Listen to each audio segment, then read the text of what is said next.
Na mesma época em que passei por todas essas mudanças, através das minhas primeiras experiências com os psicodélicos, minha mãe estava morrendo. Ela tinha um problema no sangue que havia provocado um aumento do baço, e quando finalmente os médicos tiveram que retirá-lo, ela morreu. Atravessar tudo aquilo com ela tornou-se um outro rico ensinamento sobre a morte. Constatei durante o curso da morte de minha mãe a maneira que tentamos encobrir a decadência do corpo, a maneira como tentamos mascará-la. É parte do modo de esconder o que está acontecendo. Me lembro de visitar minha mãe um dia, quando ela estava bem próxima da morte. Ela estava com uma infecção nas gengivas e as próteses dentárias não se fixavam mais. Por isso as enfermeiras as tinham retirado. Durante todos aqueles anos em que conhecera minha mãe, nunca me tinha sido permitido vê-la sem os dentes. Agora ali estava ela, quase morta e com o pouco de energia que ainda lhe restava, segurando um leque diante da boca para que seu filho não a visse sem os dentes. Pequenas vinhetas como essa nos mostram o quanto procuramos para afastar qualquer reconhecimento de que o corpo está em decadência. Reconheci a recusa que existe em torno da morte. Quando minha mãe se aproximou do seu último momento, comecei a ficar bastante tempo com ela no hospital.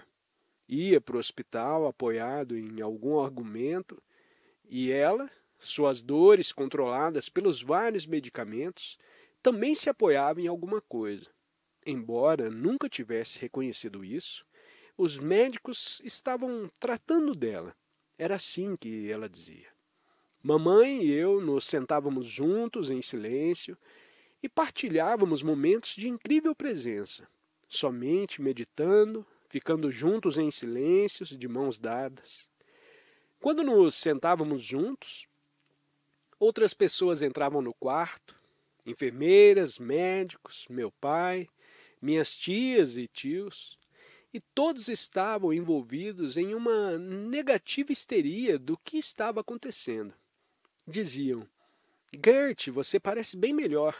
E então iam para o corredor e diziam: ela não durará mais uma semana. Era terrível. Ninguém era verdadeiro com ela porque todos tinham medo de reconhecer a morte. A negação permeia todo o sistema e todos os relacionamentos nele contidos. Uma jovem enfermeira me contou uma vez sobre a sua experiência com um paciente que estava morrendo de doença reumática cardíaca. Ela falou como se sentia culpada quando entrava no quarto, todos os dias, sabendo que ela iria viver e ele, um homem da mesma idade que ela, estava perto de morrer.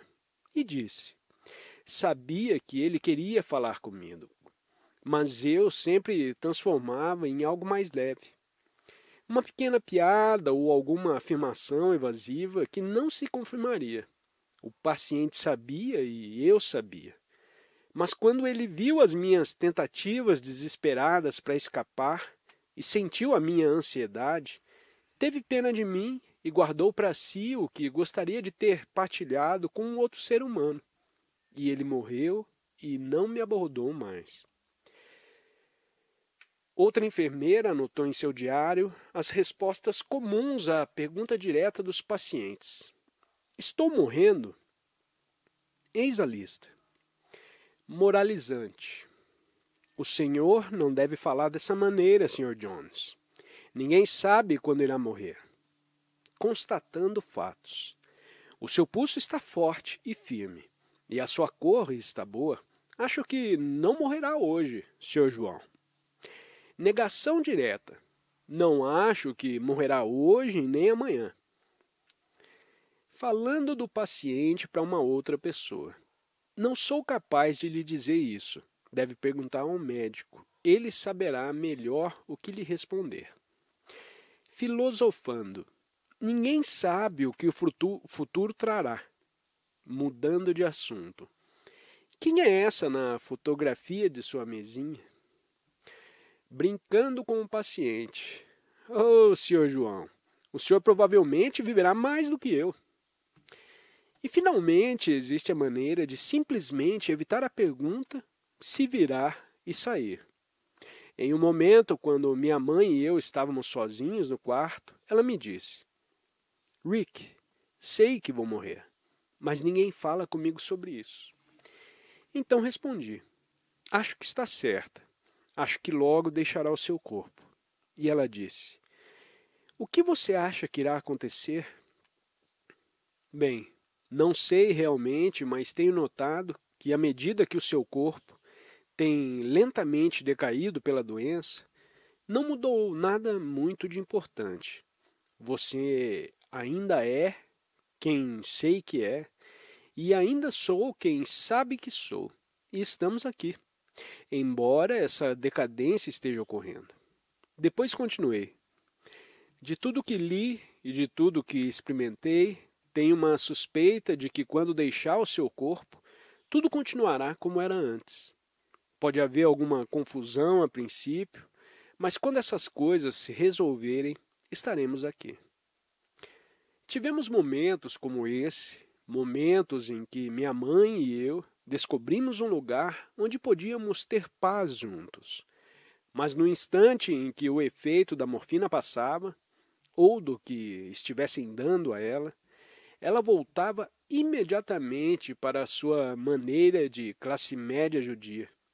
Em vez de reconhecer que estava morrendo, dizia: Estou melhorando, estou melhorando. Assumia o controle do cenário. Mude isso, faça aquilo.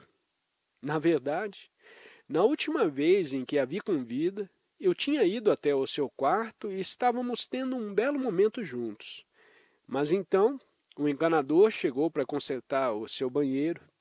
Ela esqueceu por completo que eu estava ali, em seu zelo, para dar ordens ao encanador quanto ao conserto a ser feito. Era a maneira dela de ser uma pessoa ocupada naquele momento em que a vi pela última vez. Tomei LSD para ir ao funeral de minha mãe, o que foi interessante, porque, naturalmente, ela também estava no funeral. Ela e eu nos apoiamos um ao outro e vendo tudo como algo realmente muito belo. Gostamos de ver todas as pessoas amigas se unindo e foi uma ocasião muito feliz para nós dois. Isso me colocou em uma posição bem peculiar, porque, segundo o cenário de um funeral, eles tinham colocado as carpideiras da família de um lado do caixão e todos os outros do lado oposto, para que pudessem ver as carpideiras lamentando. Eu estava em um estado de grande felicidade ali com minha mãe, mas compreendi que, com um sorriso, tudo estaria estragado. Vejam, é aquele que toma drogas. Não sabe? Ele ri no próprio funeral da mãe. É o cúmulo da depravação. Mas houve um momento interessante mais tarde, no funeral, quando mamãe e o restante da família participaram do jogo. Em cada um dos seus aniversários de casamento, minha mãe e meu pai tinham sempre trocado entre eles uma rosa vermelha, como um símbolo da continuidade do seu amor um pelo outro. No funeral, o caixão da minha mãe estava coberto com rosas. Quando o caixão estava sendo carregado entre as aleias, ao passar pela fila onde meu pai estava sentado, uma rosa vermelha caiu e rolou até os pés do meu pai. Ali estavam sentados, naquela fila, meu pai, um advogado ultraconservador de Boston e ex-presidente de uma ferrovia. Meu irmão mais velho, corretor bem-sucedido da Bolsa de Nova York, sua esposa, a esposa de um corretor bem-sucedido da Bolsa de Long Island, meu segundo irmão, que na época tinha a impressão de que era o Cristo, e eu. Todos olhamos para a rosa. Naturalmente, conhecíamos a história sobre a troca de rosas nos aniversários. E quando começamos a nos levantar para entrar na fila, meu pai se inclinou e pegou a rosa.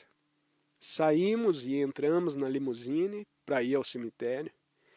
Meu pai segurava a rosa e ninguém disse uma palavra. Finalmente, meu irmão, Cristo, disse: Bem, acho que ela lhe enviou uma mensagem. Todos no carro concordamos. Podem imaginar a cena? Não somente Cristo e eu, mas o advogado e o corretor e a mãe de família, todos concordaram. Todos disseram: sim, é isso, ela lhe enviou uma mensagem. Foi um belo momento, no qual as emoções da situação fizeram todos transcenderem o seu cinismo e dúvida e cederem espaço para a possibilidade de que algo como aquilo tivesse realmente acontecido. Essa mensagem viera da minha mãe do além, o que significava que alguma parte dela ainda existia. Naturalmente, a questão imediata para o meu pai foi: como preservar a Rosa? Ele era materialista. Não seria suficiente que tivéssemos recebido a mensagem.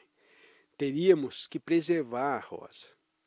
Aquilo deu início a um frenético plano de ação que levou a inúmeros telefonemas que terminaram com a localização de uma companhia que disse que poderia encerrar a Rosa em uma bolha de plástico com um tipo de líquido que a preservaria para sempre, de modo que nós, por toda a eternidade, teríamos a Rosa. Enviamos a Rosa por via aérea para a companhia e quando ela voltou em sua bolha de plástico, nós a colocamos na moldura da lareira. Bem, os anos se passaram e descobrimos que o procedimento para a preservação da rosa não era infalível, e a rosa murchou e a água ficou preta. E agora, na moldura está o globo com água salobra. Finalmente aconteceu do meu pai se casar novamente com uma mulher maravilhosa e eu conduzi a noiva. E então surgiu a questão do que fazer com aquela lembrança sobre a moldura. O problema de preservar para a eternidade. O que fazer com ela agora? Bem, a rosa gradualmente foi sendo relegada para lugares menos proeminentes e finalmente chegou um armário nos fundos da garagem que guardava todas as coisas que preservávamos para a eternidade. Posteriormente, eu a resgatei e por um longo tempo a mantive sobre a minha mesa de puja. Mas em algum momento das minhas inúmeras mudanças, ela sumiu e não sei onde se encontra agora.